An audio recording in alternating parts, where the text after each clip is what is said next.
In Malaysia, the case against a Vietnamese woman charged in the killing of the North Korean leader's half-brother is ordered to continue. European Union officials say almost $7 billion in international aid has been promised to civilians in war-torn Syria. The UN says more aid is needed.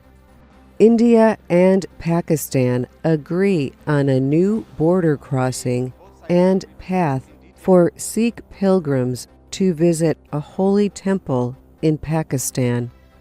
And at the One Planet Climate meeting in Nairobi, the presidents of Kenya and France promise greater climate action.